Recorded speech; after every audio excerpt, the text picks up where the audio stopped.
Hi, my name's GABY SAHHAR. I'm an artist working in painting, film, installation, all sorts of mediums really. We're at my exhibition today at Spiaggia Libera. In my exhibition, When Language Fails, Bodies Talk, I'm presenting around 20 paintings and some sculptures, a mural, a sound piece. And the research was really around looking at the idea of a border in a broad sense and a specific sense relating to the relationship between bodies and borders. I was interested in how the general public think about borders in a way, especially in the last year, looking at the different types of protests that have been happening in different European cities around the world, really. And I became interested in the concept of political awakening and how people would think about borders differently, specifically looking at the borders on the edges of Europe to Palestine. So I was interested in the architecture of these spaces, how they look, what they are made out of. How do you essentially construct a border, a type of violent architecture, a brutalist architectural form? I essentially wanted to try and take that all apart and construct my own borders in my paintings, more like portals or transitional spaces, or a type of third space where I could use the information that I had researched. That was more the geography side of the project, but then I was also interested in forming intersections to bodily borders, and the relationship between like physical, literal borders and psychological, bodily borders. So I started looking at the idea of gaining rights and losing rights and the different psychological borders that people have to cross or face when you identify outside a heterosexual matrix, or if you're queer, or if you're disabled, or if you're essentially non-white, non-Western.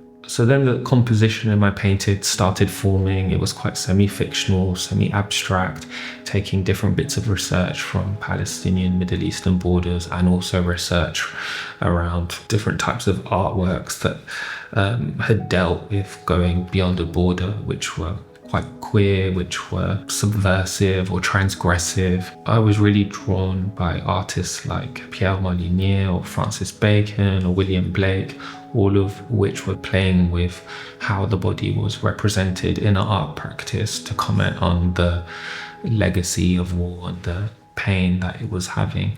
And I started placing all these different bits of information together and seeing if there were crossover between the twos, because I sometimes think that if you can, I guess, liberate the body or untangle bodily entanglements, then we can start to untangle global borders. And I see my paintings as a bit of a third space, like a hybrid space that's semi-fictional, semi-real. It has direct references to physical places that do exist, of real borders, of art historical references. And I was aware that it would maybe not fully be consistent at times, but I was interested in the way imagery would also clash but still be about the same overarching theme, which is ultimate liberation of bodies and of borders, and deconstructing these things, and how a lot of these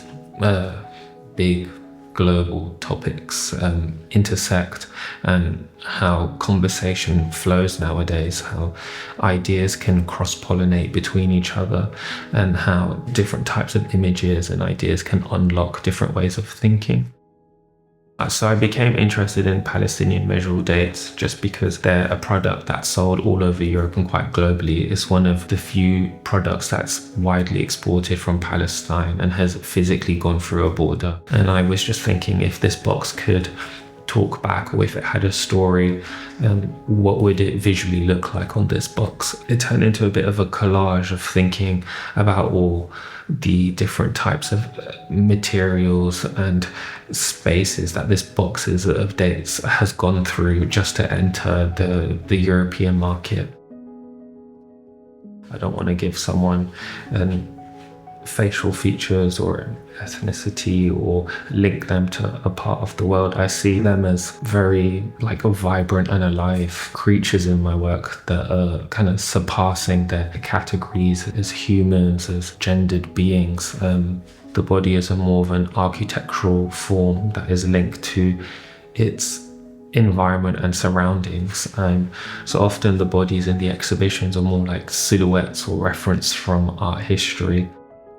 When I was interested at looking back through archives that had dealt with queer, trans and gay resistance, I looked through the archives at the Center in New York, which is a LGBTQIA+ research facility.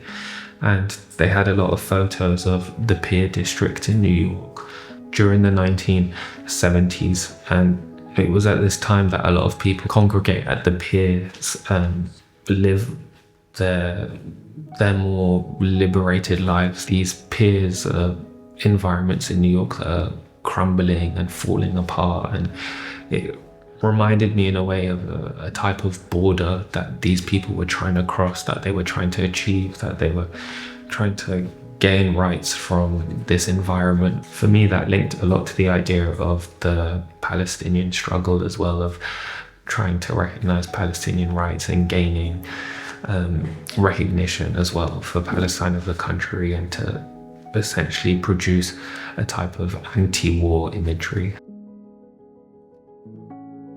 Even if it's like sometimes complicated to look at, or the imagery is referenced from a part of the world that people don't want to see, like border architecture, or even just some forms of architecture associated with immigration, can often be very sterile, can be brutalist, horrible to look at and stuff. But despite that, I feel like I'm trying to repurpose that imagery to also be quite playful, and in a way, I think I see all my work as positive.